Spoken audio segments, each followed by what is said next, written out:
मक्का की सरजमीन पर सूरज ने अपनी रोशनी बिखेरना शुरू की। फ़ज़ा में एक अनोखी रोशनी थी और यूं लगता था जैसे कायनात किसी खास मेहमान के इस्तकबाल की तैयारी कर रही हो।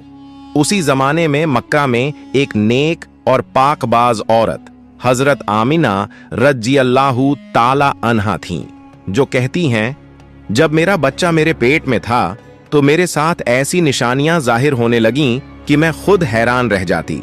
अगर मैं घर से बाहर निकलती तो बादल का एक साया मेरे ऊपर छा जाता, तेज धूप भी मुझे छू नहीं पाती। अगर मैं पानी भरने के लिए जमजम के कुएं की तरफ जाती तो रास्ते के दरख्तों की शाखें मेरे सामने झुक जातीं, जैसे मुझसे सलाम कर रही हों।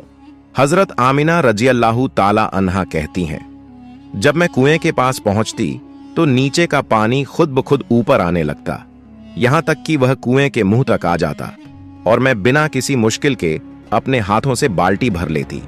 मक्का की औरतें मुझे कुएं के पास रोक लेती और कहती, ए आमिना, जरा देर और यहीं खड़ी रहो, तुम्हारे जाने से पानी वापस नीचे चला जाएगा और हमें पानी भरने में दिक्कत होगी। ये सब देखकर हजरत आमिना रज़ियल्लाहु ताला अन्हा खुद हैरान रह जाती कि आखिर ये सब कुछ सिर्फ उन्हीं के साथ क्यों हो रहा है। वो आगे फरमाती हैं, मैंने अक्सर औरतों से सुना था कि हामल गर्भावस्था के महीने बहुत मुश्किल होते हैं, कभी बुखार, कभी उल्टियां, कभी चक्कर, कभी जिस्म दर्द, लेकिन मुझे इन 9 महीनों में अल्लाह ताला ने ऐसी रहमत अता फरमाई कि मुझे कोई तकलीफ न हुई। न मेरा सिर दर्द करता, न तबीयत बिगड़ती, न ही कमजोरी महसूस होती। मैं खुद सोचती कि आखिर मेरे साथ ऐसा क्यों है। इसी दौरान हजरत आमिना रज़ियल्लाहु ताला अन्हा को कई अजीब व गरीब ख्वाब भी आए। एक ख्वाब में उन्होंने देखा कि उनके जिस्म से एक नूर निकला है जो मशरिक व मगरिब, शुमाल व जुनूब पूरी दुनिया को रोशन कर रहा है। इस ख्वाब ने उनके दिल में यह यकीन बैठा दिया कि उनके पलने वाला बच्चा कोई आम इंसान नहीं बल्कि अल्लाह ताला का खास बंदा है, हजरत मोहम्मद।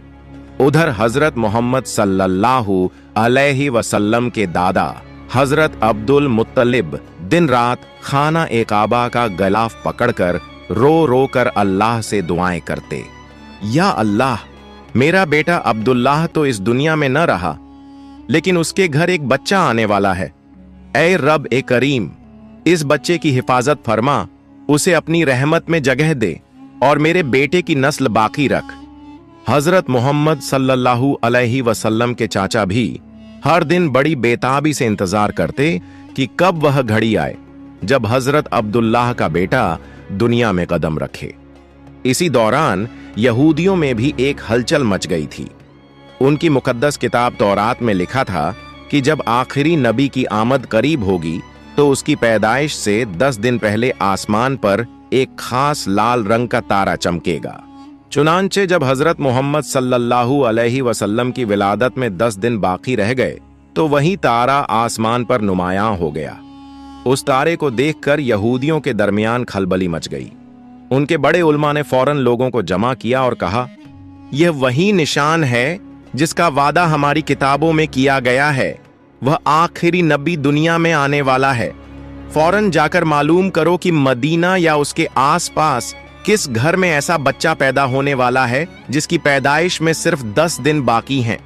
जब आसमान पर वह लाल तारा चमका तो यहूदी उलमा की जुबान से बेख्तियार निकला, अब आखिरी नबी के ज़हूर का वक्त आ गया है। फौरन कुछ यहूदियों को मदीने की तरफ भेजा गया ताकि वे मालूम करें कि किस घर में ऐसा बच्चा पैदा होने वाला है जिसकी निशानियां पेशगोई के मुताबिक हों। वे लोग मदीना भर में घूमे, हर घर में जाकर पूछताछ की, लेकिन वहां जितनी भी औरतें हामिल गर्भवती थीं, किसी की पैदाइश का वक्त करीब न था। किसी के यहां 2 महीने बाकी थे तो किसी के 4। सब ने यही कहा कि अभी कोई बच्चा ऐसा पैदा होने वाला नहीं जिसका वक्त बिल्कुल करीब हो। यह सुनकर वे यहूदी वापस अपने उलमा के पास आए और बताया, मदीना में कोई ऐसा बच्चा पैदा होने वाला नहीं है।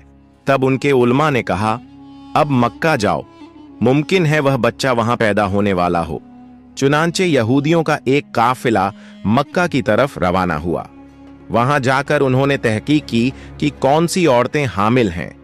लोगों ने बताया कि मक्का में इस वक्त 5 औरतें ऐसी हैं जिनके यहां जल्द ही बच्चों की विलादत होने वाली है। यह सुनकर उन यहूदियों ने कहा, लेकिन हमें ऐसा बच्चा चाहिए जिसका बाप अब इस दुनिया में न हो। लोगों ने फौरन जवाब दिया, हाँ, यहां हजरत अब्दुल मुत्तलिब का पोता पैदा होने वाला है। इस बच्चे के वालिद हजरत अब्दुल्लाह का चंद महीने पहले इंतकाल हो चुका है। यह सुनकर यहूदियों की चीख निकल गई। उनमें से कई ने अपने चेहरों पर हाथ मारे, कुछ जमीन पर बैठकर रोने लगे।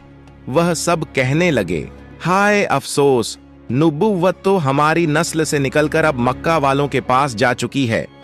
वह वापस अपने उलमा के पास लौटे और रोते हुए कहने लगे, अब वह नबी जिसका हम सदियों से इंतजार कर रहे थे, जिसकी निशानियां हमने अपनी किताबों में बार बार देखी थीं, वह अब हम में पैदा नहीं होगा। नुबुव्वत अब मक्का वालों के हिस्से में आ चुकी है। वक्त गुजरता रहा और फिर वह मुबारक दिन आ गया जिसका इंतजार न सिर्फ इंसानों ने बल्कि आसमान, जमीन, दरख्तों, परिंदों, हवाओं और फरिश्तों ने भी किया था। यह वह दिन था जिसके लिए कायनात को पैदा किया गया। अगर वह न आता तो शायद जमीन, आसमान, सूरज, चांद कुछ भी न होता। आज वह बच्चा दुनिया में आने वाला था जिसके लिए चांद 2 टुकड़ों में बांटा गया, जिसके लिए सूरज को अपनी जगह रोक दिया गया, जिसके लिए अल्लाह ताला ने सूरज से फरमाया, ऐ सूरज अभी न डूब, मेरे हबीब ने अभी असर की नमाज नहीं पढ़ी। वह बच्चा जिसके पास सारी जिंदगी हजरत जिब्रील अलैहिस्सलाम 26,000 बार वही लेकर आए। प्यारे दोस्तों, अब वह वक्त आ चुका था। आसमान पर चांद चुपचाप बादलों में छुप गया था। जमीन पर एक खास सुकून फैल चुका था, जैसे कायनात सांस रोककर किसी अजीम लम्हे की मुंतजिर हो। हजरत आमिना रजियल्लाह ताला अन्हा के शिकम में हल्की सी हलचल महसूस हुई और फिर एक नरम सा दर्द उठा। वह समझ गईं कि अब वह वक्त आ चुका है। उन्होंने फौरन हजरत अब्दुल मुत्तलिब को इत्तला भिजवाई। हजरत अब्दुल मुत्तलिब ने मोहल्ले की नेक सूरत दाई हजरत शिफा को बुलाया और कहा, आज रात तुम हजरत आमिना के पास ही रहो। मेरे बेटे अब्दुल्लाह तो अब इस दुनिया में नहीं, मगर उसके घर से अल्लाह का एक बहुत खास बंदा पैदा होने वाला है। हजरत शिफा को उस रात की अहमियत का अंदाजा न था, लेकिन उनके दिल में एक अजब सा सुकून उतर आया। वह हजरत आमिना के घर पहुंच गईं और उनके साथ वह रात गुजारने लगीं। उधर आसमान गवाह था, फरिश्ते सफ बस्ता खड़े थे, जमीन का हर झर्रा तैयार था, क्योंकि आज वह आने वाला था जिसका नाम है हजरत मोहम्मद सल्लल्लाहु अलैहि वसल्लम। उधर हजरत अब्दुल मुत्तलिब और उनके तमाम बेटे यानी हजरत मोहम्मद सल्लल्लाहु अलैहि वसल्लम के चाचा रात भर घर के बाहर बैठे थे। उनके दिल में एक ही फिक्र थी, अगर मेरे बेटे अब्दुल्लाह की बीवी हजरत आमिना के साथ कोई भी मुश्किल पेश आई तो हम फौरन उसके लिए इलाज का इंतजाम करेंगे। पूरा खानदान जागता रहा, किसी की भी आंख न लगी। रात ढलती जा रही थी, सहरी का वक्त आ चुका था। तब हजरत आमिना के शौकम में हल्का सा दर्द उठा। उनका दिल बोल उठा, अब वक्त करीब है। उन्होंने फौरन दाई हजरत शिफा को आवाज दी और कहा, मुझे दर्द हो रहा है। दाई हजरत शिफा फौरन हजरत आमिना के पास पहुंच गईं। फैजा खामोश थी, दिलों में बेकरारी और आंखों में इंतजार। तकरीबन 1 घंटा गुजरा और फिर वह लम्हा आ गया। सुबह होने से कुछ पहले रहमत के दरवाजे खुल गए और हमारे प्यारे आका मोहम्मद मुस्तफा सल्लल्लाहु अलैहि वसल्लम इस दुनिया में तशरीफ ले आए। हजरत आमिना रज़ियल्लाहु ताला अन्हा फरमाती हैं, जिस रात मेरे बेटे की पैदाइश हुई, हमारे घर में गरीबी का यह हाल था कि चिराग में तेल जलाने के लिए भी पैसे नहीं थे।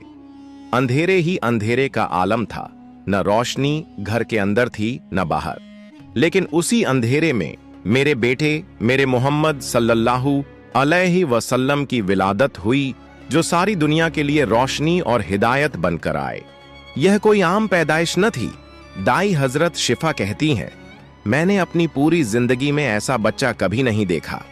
पैदाइश के वक्त 3 अजीब निशानियां जाहिर हुईं, जिनसे दाई हजरत शिफा हैरान रह गईं।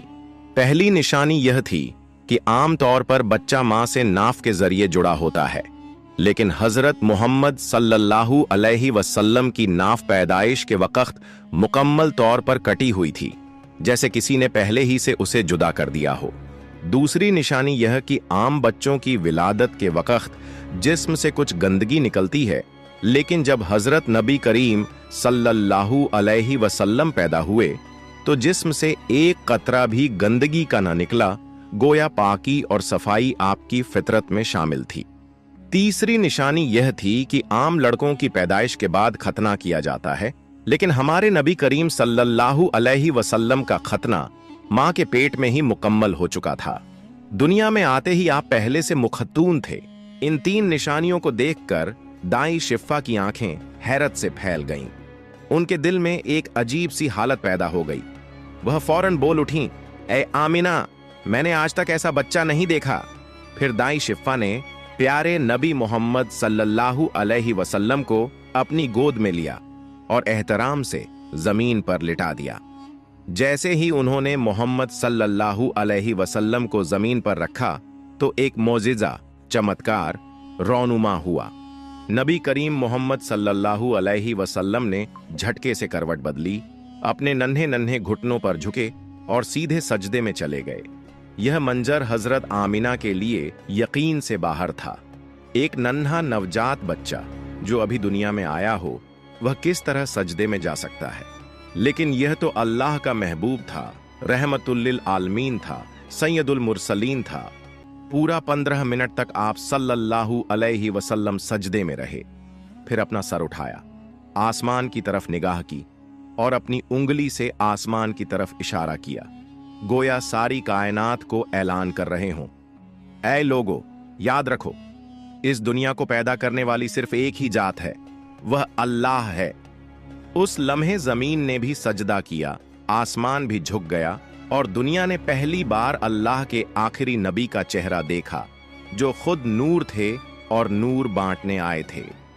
हजरत आमिना रज़ियल्लाहु ताला अन्हा फरमाती हैं, जब मैंने अपने बेटे को गोद में लिया तो मेरी आंखों ने वह मंजर देखा जो शायद किसी मां ने कभी न देखा हो। अचानक मैंने महसूस किया कि आसमान के तारे जमीन की तरफ झुकते चले आ रहे हैं, जैसे वह मेरे बेटे का दीदार करने आए हों। अभी वह यह सोच ही रही थीं कि एक नूरानी बादल का साया उनके कमरे में दाखिल हुआ। वह बादल ऐसे चमक रहा था कि रोशनी से सारा कमरा जगमगा गया। फिर उसी रोशनी में अचानक हजरत आमिना के हाथों से उनका बच्चा गायब हो गया।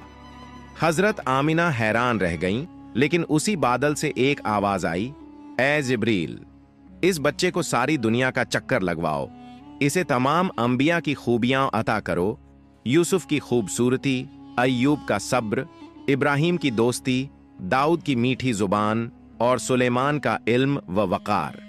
कुछ देर बाद वह नूरानी बादल वापस चला गया और जब हजरत आमिना ने देखा तो उनका बेटा फिर से उनकी गोद में आराम से लेटा हुआ था, मुस्कुरा रहा था। सुबह होने ही वाली थी। दाई शिफा ने खुशी से दरवाजा खोला और दौड़ती हुई हजरत अब्दुल मुत्तलिब के पास पहुंची। जैसे ही उन्होंने कहा, ए अब्दुल मुत्तलिब, तुम्हें पोते की खुशखबरी हो, तो रात भर जागे चिंता में बैठे अब्दुल मुत्तलिब की सारी थकान एक पल में खुशी में बदल गई। उनकी आंखों से आंसू बहने लगे। वह बेइख्तियार कहने लगे, जल्दी से मुझे मेरा पोता ला दो। जब दाई शिफा ने नबी करीम को बाहर लाकर हजरत अब्दुल मुत्तलिब की गोद में दिया तो जैसे सबके होश उड़ गए। इतना नूर, इतनी खूबसूरती, इतनी पाकीज़गी। मक्का के लोग हैरत से एक दूसरे को देखने लगे। हर चाचा अपने भतीजे को देखकर खुशी से झूम उठा। यहां तक कि जब हजरत अब्बू लहब की बांदी ने जाकर अपने आका को खुशखबरी दी, ऐ अब्बू लहब, तुम्हें भतीजे की पैदाइश मुबारक हो, तो खनोशी में अब्बू लहब ने कहा, जा, मैंने तुझे आजाद किया अपने भतीजे की पैदाइश की खुशी में। ऐसा नूर, ऐसी बरकत, ऐसा असर कि जिसके दिल में जरा बराबर भी इंसानियत थी, वह भी खुशी से झूम उठा। हजरत अब्दुल मुत्तलिब उस वक़्त काफी बुजुर्ग थे, मगर पोते की मोहब्बत और खुशी ऐसी गालिब आई कि वह पांव में जूता पहने बिना ही नबी करीम को गोद में लेकर काबा की तरफ दौड़ने लगे। रास्ते में मक्का के लोग उनके पीछे चल पड़े, नारे लगा रहे थे, दुआएं दे रहे थे, सबके दिल खुशी से भरे हुए थे। काबा के पास पहुंचकर हजरत अब्दुल मुत्तलिब ने आसमान की तरफ हाथ उठाए और बारगाह ए इलाही में अर्ज की, ऐ अल्लाह, मेरे पोते को सलामत रखना, उसे लंबी उम्र देना और उसे बहुत बड़ा इंसान बनाना। शायद उस वक्त हजरत अब्दुल मुत्तलिब को अंदाजा न था कि उनके हाथों में जो बच्चा है वह सिर्फ उनका पोता नहीं बल्कि सारी कायनात का सरदार है। वह बच्चा जिसके लिए आसमान व जमीन को बनाया गया, वह बच्चा जिसे अल्लाह ने मेराज की रात आसमानों से बुलाकर अपने सामने बिठाया, वही मोहम्मद मुस्तफा थे। फिर उन्होंने सबके सामने ऐलान किया, मैं अपने पोते का नाम मोहम्मद रखता हूं। यह नाम सुनते ही मक्का के लोग हैरत में पड़ गए। कहने लगे, ऐ अब्दुल मुत्तलिब, यह कैसा अनोखा नाम रख दिया, हमने तो कभी ऐसा नाम न सुना। हजरत अब्दुल मुत्तलिब मुस्कुराए और फरमाया, तुम नहीं जानते, एक दिन मेरा यह पोता ऐसा महान इंसान बनेगा कि पूरी दुनिया उसका नाम मोहब्बत से लेगी, लोग उसके पीछे चलेंगे और आसमानों से भी उसकी तारीफ की जाएगी। वक्त गुजरता गया। एक दिन मदीने में नबी करीम अपने सहाबा किराम के साथ बैठे हुए थे। उसी महफिल में आपके चाचा हजरत अब्बास भी मौजूद थे। उन्होंने कहा, ऐ अल्लाह के रसूल, मुझे तो बचपन से ही मालूम हो गया था कि आप बड़े होकर कोई बहुत ही अजीम हस्ती बनेंगे। हुजूर अकरम ने पूछा, चाचा जान, आपको यह कैसे मालूम हुआ? तो हजरत अब्बास ने एक पुरानी याद ताजा की। एक रात की बात है, आप सिर्फ 2 महीने के थे। मैंने देखा कि आप चारपाई पर अकेले लेटे हुए रो रहे थे। मैंने आपको चुप कराना चाहा, मगर आपने मेरी तरफ नहीं देखा, बल्कि अचानक आपने आसमान की तरफ देखा और फिर मुस्कुराने लगे। मैं हैरत से आपकी उंगलियों की तरफ देखने लगा तो क्या देखता हूं, चांद आपकी उंगली के इशारे पर चल रहा था। आप जिधर उंगली ले जाते, चांद उधर चला जाता। उस दिन मैंने जान लिया कि आप कोई आम बच्चा नहीं, बल्कि अल्लाह के खास बंदे हैं। यह सुनकर नबी करीम मुस्कुराए और फरमाया, हाँ चाचा जान, आप सच कहते हैं। चांद मेरा दोस्त था। बचपन में वह मुझे कस्से सुनाता, मेरे साथ खेलता, और जब मैं रोता तो वह मुझे बहलाया करता था। सुभान अल्लाह, दूसरे बच्चों के लिए खिलौने होते थे और हमारे नबी के लिए चांद खिलौना बनकर आता था, क्योंकि उनकी मां हजरत आमिना इतनी गरीब थीं कि अपने यतीम बेटे के लिए एक खिलौना तक न खरीद सकीं। तो अल्लाह ने चांद से कहा, ऐ चांद, मेरे महबूब को रोने मत देना, तू ही इनके साथ खेल, तू ही इनका खिलौना बन जा। और यह सिर्फ बचपन की बातें नहीं थीं, बल्कि उस दिन भी निशानियां जाहिर हुईं, जिस दिन हमारे नबी दुनिया में तशरीफ लाए। जितने भी बुत दुनिया में रखे गए थे, सब जमीन पर औंधे गिर पड़े।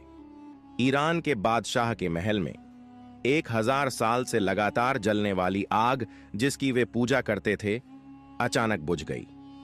बादशाह के महल की दीवारों पर उसकी शक्ल की 14 रोशनियां बनी हुई थीं, और जैसे ही नबी करीम की विलादत हुई, वह सारी 14 रोशनियां बुझ गईं और आसमानों में एक खास सी रोशनी फैल गई।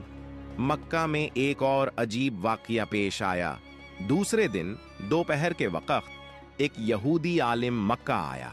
वह असल में कुछ सामान खरीदने आया था, मगर जैसे ही उसने आसमान की तरफ देखा, उसकी आंखें हैरत से खुल गईं। उसने आसमान पर वे सब निशानियां देख लीं जो उसकी किताबों में लिखी थीं कि जब आखिरी नबी दुनिया में आएंगे तो ये निशानियां जाहिर होंगी।